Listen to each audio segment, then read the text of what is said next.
Welcome everyone. I'm Councillor Matthew Whittington, Cabinet Member for Community Wellbeing, Health and Care. If the continuous fire alarm sounds, please evacuate the room and public gallery. There's no one in the public gallery. By the stairwells, do not attempt to use the lifts. Please assemble by Queen Victoria's statue in Guildhall Square. No one would have signed in, so that's fine. There's no members of the press or public. Please could everyone use the microphones and remember to switch them off when they are finished. So, introductions now. Starting to my left. Anna Martin, Democratic Services. Andy Biddle, Director of Adult Social Care. Emma Baxter, Adult Social Care Finance Manager. Councillor Graham Heaney, Labour Group Spokesman for Community Wellbeing, Health and Care. Councillor Matthew Cordy. Thank you very much. So we have no deputation requests. We have no apologies for absence, but we note Councillor Spencer Gardner is not currently here. Obviously, hopefully he'll be able to make it before the end of the meeting. Colleagues, any declarations of interest? No? Thank you very much. So moving swiftly on. Item 3, Adult Social Care Assisted Transport Policy. Over to you, Andy. Thank you, Chair. So the paper in front of you splits into various sections. The most important thing to state, I think, at the beginning is it's aligned with the Adult Social Care Strategy that's published on our website of residents receiving personalised care and support in line with our statutory functions that are cost effective. The first part of the paper sets out the statutory background to provision of transport. Transport isn't a need in its own right under the Care Act, but is rather maybe provided as a way to help meet other needs that are defined within the Care Act following an assessment and as a result of a care and support plan. Section 5 sets out that whilst we are seeking to align the policy to an equitable practice, this won't alter the fact that residents will still have the use of transport considered in meeting need. And that section also sets out a summary of the areas of consideration in the policy. The primary area is maintaining and developing independence with equity and use of resources as considerations. So essentially, we're not looking at resources as a first issue. We're looking at somebody's needs, how those needs are met, ensuring that that's fair and equitable, and then considering how we meet that in the most cost-effective way. Section 6 sets out the timeline for implementation, and then sections 8 and 9 set out the financial and legal comments with the suggested path for resolution if residents do not agree with decisions made around transport in particular individual cases. And we've provided the full policy as an appendix for further information and consideration. And that's a summary of the report, but happy as always to take any questions. Thank you very much, Andy. Colleagues, any... Oh, and welcome, Councillor Gardner. Would you like to introduce yourself? Councillor Gardner, Drayton and Farmington Ward. Apologies for my lateness, Chair. And do you have any declarations of interest? None. Thank you very much. Thank you, Spencer. So, colleagues, any comments or questions on this paper, please?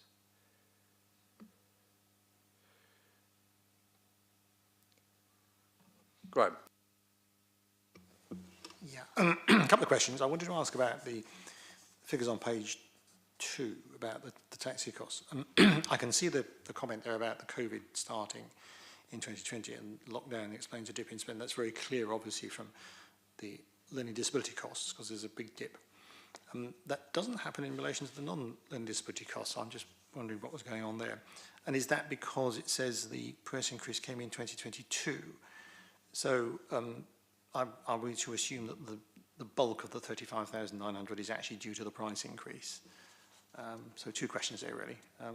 How come there's a growth in it despite COVID, and is the bigger figure in 2022 because of the price increase rather than demand? Thank you for the questions. Yes, so I think the increase has been as a result of demand. I think we've seen more and more people needing support to get to those daytime activities, opportunities. I think we also haven't had the implementation of an equitable policy to this point. So I think different decisions have been made in different parts of the service, and that's one of the reasons that we want to have a clear and accountable policy, I think, for adult social care. And yes, we've seen significant cost rises across providers, actually, not just in transport, given particularly in transport, the costs of fuel, hourly rates, those kind of things. And so I would say, looking at those numbers, that's almost exclusively down to those price increases. Two more questions. On page 3, section little IV, it talks about an individual reliant on an informal family carer to drive a mobility car. And then it talks about where that person may be unable to assist with transport. And it talks about discussions with the individual and carer exploring the conditions of the Motability scheme, namely that the Motability car is to be used for the benefit of the disabled person. Does it suggest there's a bit of an issue about the way the vehicle is being used there that is causing a problem? In some cases, excuse me, I believe we may have some music, and that certainly wasn't me. In some cases, we have had to remind people about the guidelines that cover the use of a Motability scheme car. You're absolutely right. I wouldn't like to say that's the majority of people. I think it's sometimes clarity that's needed. And I think that's something else that we're looking to get to with this particular policy is a level of equity so that people are very clear from the outset around the expectations. What we don't want to do, taking in particular point 1V there on the 3rd page, is just have a one-size-fits-all, because that would be fettering our discretion, that would be inappropriate. But we do want to start from the position that the Motability scheme is very clear that this is to benefit the individual with disabilities. My last question, I scribbled a note on the front of the page, rather than in the integrated impact assessment, it mentions that there's going to be a sort of 6-month review of the policy after it's introduced in April 25, which presumably means October. And presumably after that date, is that going to come to the Cabinet members' decision meeting at some point later after October? That was an internal review, but there would be no problem with bringing another paper and update on that in October of 25. Quite happy to do so. I mean, I suppose it could also be part of a briefing that we have, because we have briefing meetings that could be done there. I don't want to create extra work and agendas where we don't need to, but yeah, just to know that we'd be able to get sight of it at some point, that'd be quite interesting. So that's my questions. Thank you. Thank you very much. Matt or Spencer, any comments or questions? No. Thank you. Yeah, just on that final point, I think excuse me, I think I would go with having a look and see what the review says, and if there's any obviously major changes or maybe something really isn't working or we're having lots of complaints, then maybe we need to bring it back to a formal meeting. But I think otherwise, yeah, I think just an internal look for us to look at would be fine. Just a brief paper saying, this is a brief précis after 6 months. Just a question for Andy and Emma.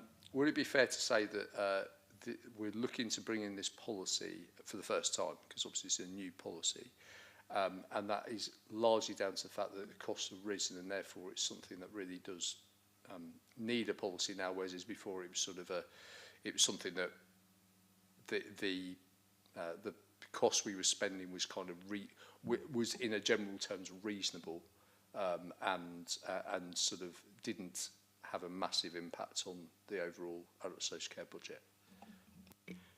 I think it would be partly true to say that. I think one of the main drivers for us has been equity, to be honest, because we think that people may be treated differently depending in whichever part of the service they're getting a service from. I think the cost is certainly material if you look at the numbers in that table on the 2nd page. And I think there's something for us about being accountable in what we're spending public money on and ensuring that that's used to the greatest effect. I think the other thing about costs, underneath that table, the comment we've made around those in-house daycare related transport costs, we want to be clear around those as well, because this is a very big number if you take those costs and the in-house costs as well. So it's certainly material as a driver in bringing this policy forward. Thank you, Andy. Yeah, so just on the back of that, I think, and thank you, Andy, for sort of mentioning about that equity side. I think that is the most important thing. And as per the questions from Graham and Andy's answers, I do think that there is that clarification about where people have mobility options that perhaps they're using our service or using the service as an easier option, whereas is that there is funding elsewhere, and there are other people who don't get that kind of funding who actually do have that need. So I completely agree with that from an equity point of view, and also it is when this was presented to me as an option, there was or as a report from officers, there was the option of doing it as a noting report, and it would just be done as something we would do internally. But I made the decision that it should come as a decision to this meeting today, to make sure that we have it's open and transparent, so no one can say this has just been passed and brought in without proper consideration. But also because we've got we are going to be inspected at some point in the next year or so. And that's important for us to do an audit trail on our decision making. And one of the important things they do have from about the inspection we do know is about how elected members are involved in adult social care, in scrutinising and also making decisions in an open manner. So that's why I thought it was really important to have this meeting today as a decision as opposed to just a noting report. So on that basis, and on the basis that I do think that this will give opportunities for people who currently don't have access to this transport are able to use it, but also to make sure we better understand the mobility needs of our residents. I'm very happy to go with the recommendations, which I will read out. So for the Cabinet Member to agree the new assisted transport policy, and for the Cabinet Member to agree the suggested time frame for implementation of the policy and engagement with affected residents. So, moving on to item number 4, which is Adult Social Care Annual Complaints Report. Back to you, Andy. Thank you, Chair. Some of you will recall we bring the annual complaints report to the portfolio meeting each year, and it covers the previous financial year. The first parts of the report cover the types of complaint and the service area to which the complaint was made. And for 23-24, there was a reduction in the number of complaints against the previous year, which is something we always want to see. Under 3.2, we can see an improvement in response times, and in 3.3, a reduction in the number of cases referred to the Ombudsman against the previous year. Also of note that 31% of complaints were upheld or upheld to some degree in the 23-24 financial year, as against 48% in the 22-23 financial year. Again, something that we'd want to see a reduction in, and so we've seen that, quite a significant reduction. It's positive to report, and this is under 3.6, that there was a significant increase in compliments recorded in 23-24. This is something that we set out to do when we reported on complaints last year to this meeting. Also of note, the reduction in Members of Parliament councillor inquiries from the last year as well, which hopefully indicates that our services are being better received and better understood. The rest of the report gives some useful examples of learning from complaints, which is something that we try to prioritise, in that it's one of the valuable feedback loops from residents to ourselves about how the service is provided and the way that we can do things differently. and it highlights the process of complaints that are related to integrated teams and how we implement training around managing complaints. So that's a summary of the report before you, but of course, as always, happy to take any questions or queries. Thank you, Andy. Any comments or questions? As Spencer closes the door to try and drown out some of the music from downstairs. I don't know how effective it will be, but every little helps. Any comments or questions? Graham, come on. Sorry, I keep hogging the questions, don't I? I just wanted to comment briefly on the, I'm trying to reach paragraph, just before 3.2, the table just above that. It talks about the complaints, the numbers of reasons for complaints, and the two highest ones are inadequate service and staff communications. And I'm just wondering if this is in part, and I don't know whether Andy would agree with this, if this is in part related to expectations, and maybe whether people feel services are, less available than they should be or have been in the past, and that's the reason they have inadequate service, or is it that we are not providing such a good service? I suppose it could be too.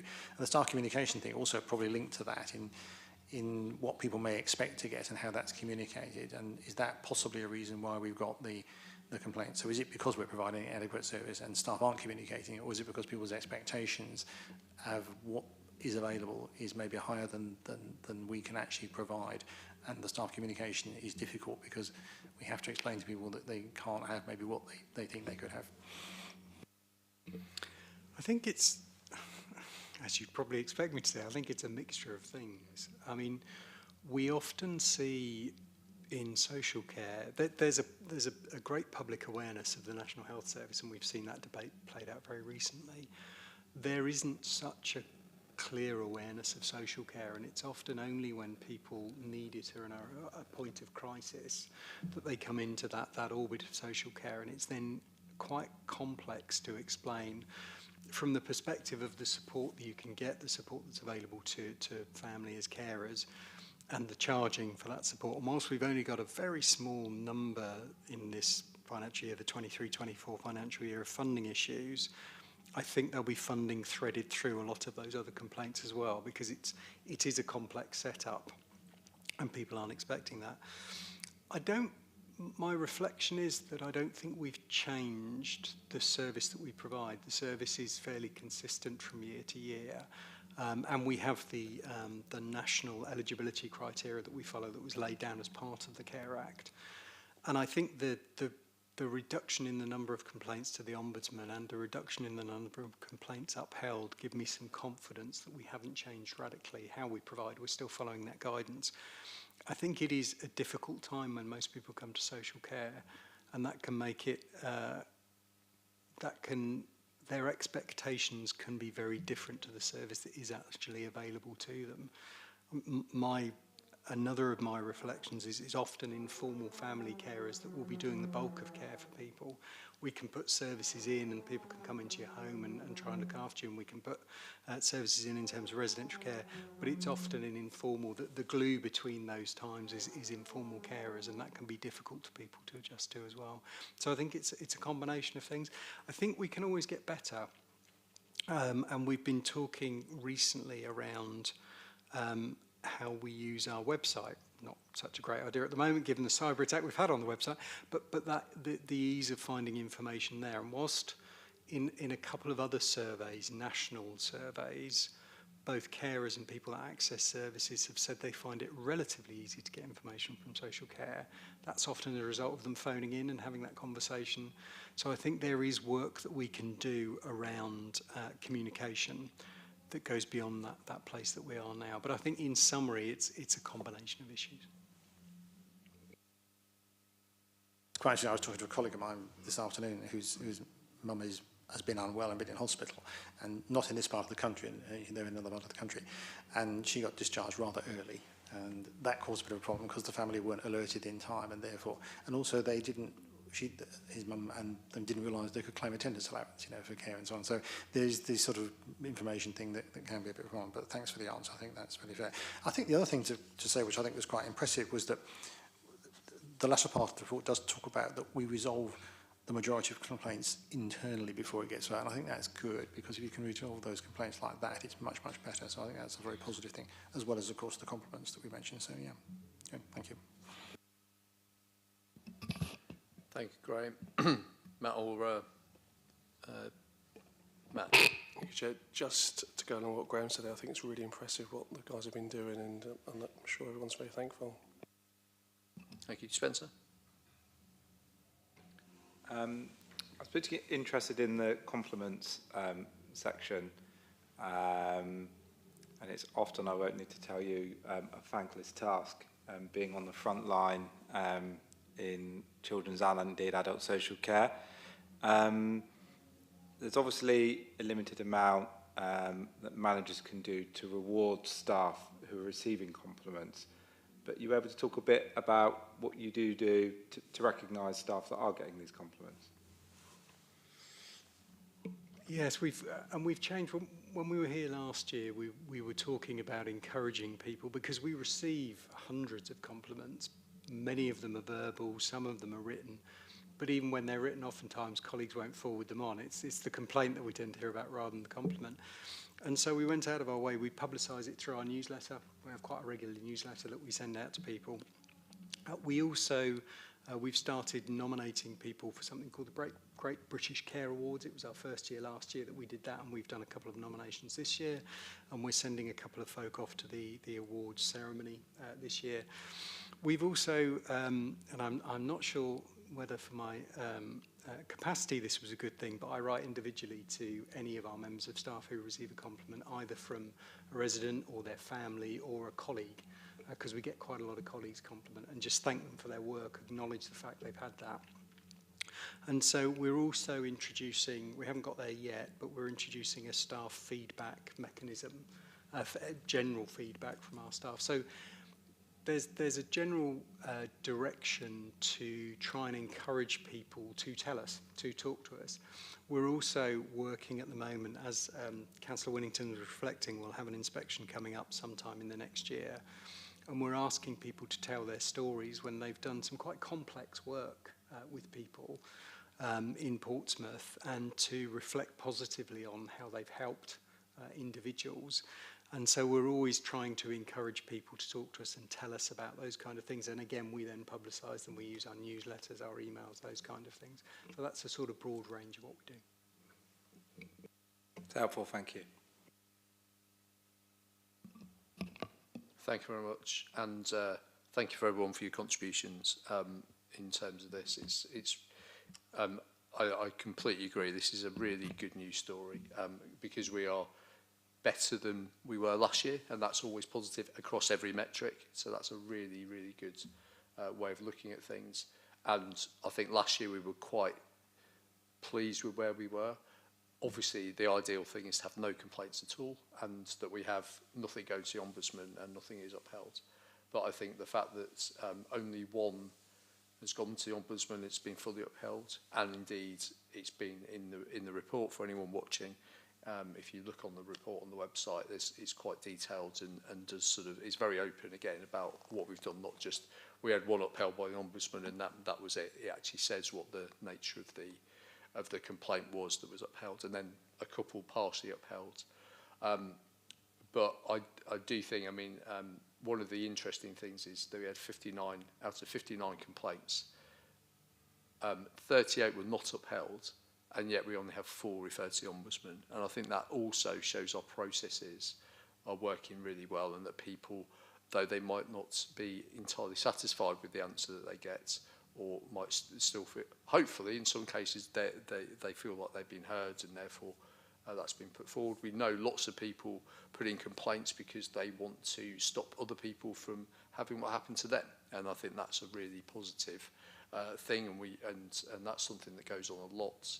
I was talking to on a completely different thing. I was talking to a resident just the other day who they said, I want to make a complaint against the council, but I want to, not in social care, you'll be happy to know, Andy. But I don't want it to do it for myself. I want to do it for something in the future. And I think that we can acknowledge that is a motivator for a lot of people. So I think the fact that even on the not upheld ones, 38, we only had 4 that went to an ombudsman is really positive. And I'm particularly pleased as well about we are getting more compliments. That's something that is always close to my heart. It's something that in lots of work I've done in the past, it's something that we don't, that people don't do, because if they get a thank you text or a phone call or from someone's family or someone themselves, they just think, oh, well, that's just expected. But actually, it's a really important way for us to reflect. And as Andy said, when he personally writes to every staff member who gets that, that is something that is acknowledged, and it's known to their colleagues and the management team as well, and absolutely pass on my thanks to all the staff who are recording their compliments and getting the compliments, but also for all of the staff who are involved in dealing with complaints, and of course the fact that everything is in the right direction, which I think is a tribute to all of our staff in adult social care, and we should give our thanks to them for the incredibly hard work they do, and the work they do with people, that even when things are maybe not quite entirely right, they work really hard to recognise it and rectify it. And if they weren't doing that, then we would be seeing a lot more complaints than we are, and it would be in a different trajectory. So really appreciate the report, and look forward to next year's. Let's hope for even better things. And as I say, we still have got ones that are going to Ombudsman that are at least partially upheld. It would be really great to be to a situation whereby we have no upheld ones to the Ombudsman. So there's still work to do. We are not perfect, but I think we should be really proud of all the efforts of our staff at Portsmouth City Council. So thank you very much for that report, and that is noted. And finally, item number 5, Community Rehab Service. Back to you, Andy. Thank you, Chair. So the development and delivery of a reablement service and a pathway through reablement for residents of Portsmouth is a key area of activity within our adult social care strategy. More broadly, ensuring that as many people as possible who are able to take advantage of reablement can get a service helps improve people's quality of life, helps keep people independent, and it can also delay the time that they need to draw on formalised services. So there's a benefit to personal independence and autonomy, but there's also a benefit to services. So it's a fundamental service within Portsmouth. So the report provides an update on the development of our reablement service. It sets out the context of the 2 services that we did have in Portsmouth and the need to assure permanent funding for reablement in Portsmouth so we can maximise it. Part 4 of the report highlights the process of engagement with our colleagues and the type of support provided through reablement, and how the service is involved in establishing measures to demonstrate the benefit to our residents and fulfil our reporting criteria. Because reablement also needs to provide performance indicators both nationally for social care, but also through the Better Care Fund, which is channeled through the NHS. Part 5 sets out the next steps in establishing and expanding our service, the governance around our service, and the case for service expansion, which would align with support being delivered in the community and preventing development of future need. So that's a summary of the report, but of course happy to take any questions or queries. Thanks, Andy. Just before I move on to that, I found out what the noise is. It's Lulu, the lady herself. She's in the building and she's playing at 7 o'clock this evening. So at least we've been serenaded by a living legend of British pop. We've still got time after the meeting to make the concert. Absolutely, absolutely. So any comments or questions on this report?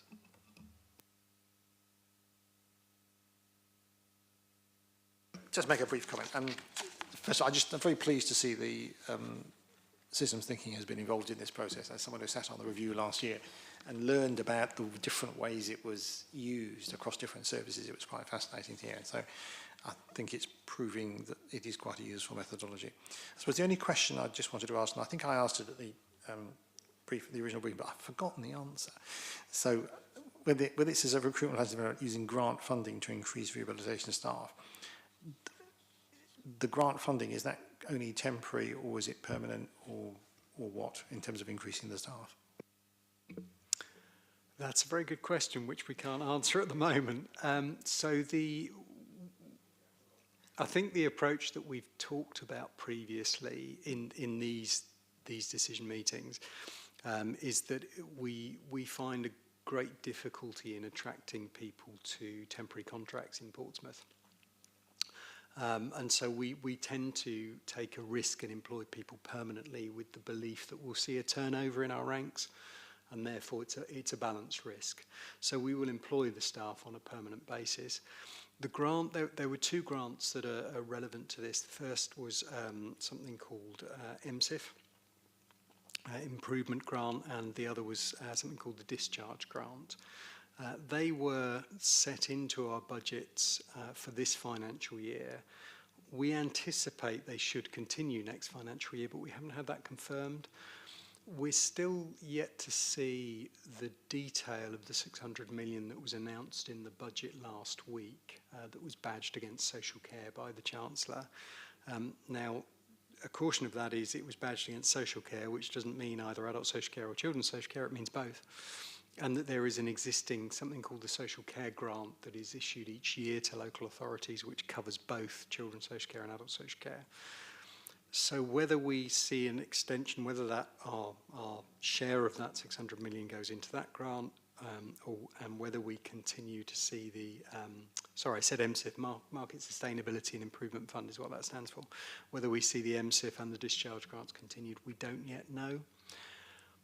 There is an element in reablement of doing something called a spend to save, because we anticipate that it will benefit our residents and benefit our finances by more people being independent, less people calling on services, that we would continue to invest based on a business case in reablement.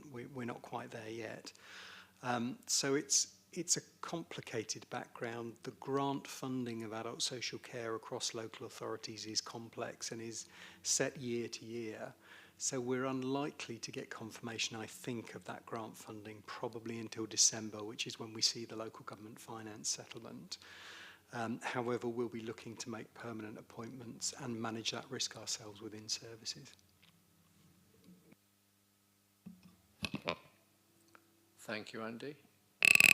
Matt or Spencer, any comments, questions? No. Thanks for the report, Andy, and thanks to all the team. They do a really, really important job in our city, and it's absolutely the core of our integrated working that we've been doing for many, many years with the NHS, and also it is for the benefit of our residents. And I think we've got a track record in this city of reablement and that doing it in an integrated way with the health service, which I think is very unusual across the country. Like Graham, I'm really pleased that systems thinking was involved, and also the co-production side of it with staff. And this is one of the really key things. This was a difficult bringing together of services. There was a lot of disquiet. Originally, I was contacted as cabinet member about this from a few people, and some people really got their backs up quite a bit. But I think in the process of moving through, because it was co-produced, and I think Andy, I think it's right in saying there was very few people who left because of the merger, and stated that as their reasons. We saw a few. So what we did was we did exit interviews with people that were leaving. Often they moved into different parts of our own service, so we didn't lose their skills and talent to the city. And one of the One of the reasons that we worked in the way that we did to bring these services together is we only had temporary funding for one of those services, and we didn't want to lose those skills out of the city. So it was a bit of a mix, really, but very much wanting to ensure some continuity. Thanks, Andy. And it was on that basis. I think there was so there was a little bit of scaremonger would be the wrong word, but I think there was a bit of a misunderstanding about the nature of the other service. So this was mainly coming from CIS to PRRT, and of course I think it can very much be seen as this. We were wanting to bring the best of both, but as Andy said, with a service that didn't have permanent funding because it was from a government grants. And therefore we couldn't continue to, and we couldn't find a way of making it sustainable and core funding. So, and actually having two reablement teams did seem like slightly counterintuitive when you haven't got the money to do it separately. So to bring them together, but in the way we did, and I think that's been a tribute to, again, how that's quite seamlessly gone through to the new community rehabilitation service that we've got. So I'm pleased with the report. I'm pleased with how things are going. Obviously, we look forward to, we've got the future planning there as well, to continue seeing how things progress. And hopefully, as Andy said, with funding from government, we can make more, we can do more and better. But and obviously using the things around governance arrangements and making sure, I think going back to the points that colleagues made earlier when we talk about confidence and complaints, about making sure that we speak to our residents and they know what's going on, and we can do things in the best way possible and be as reflexive, because one of the things about reablement is different for everyone, and that's really that person-centred approach that I know we take, but we have to have the IT and the administration to back that up as well. So it's really good. It's really good to see the report. It's good that it's progressing well, and what is effectively a brand new team, and bringing together two different teams from the past. And I look forward to hearing more about how things are going and seeing more about how things are going in the next few months. So that concludes, I note that report, and that concludes the meeting. Thank you very much, everyone.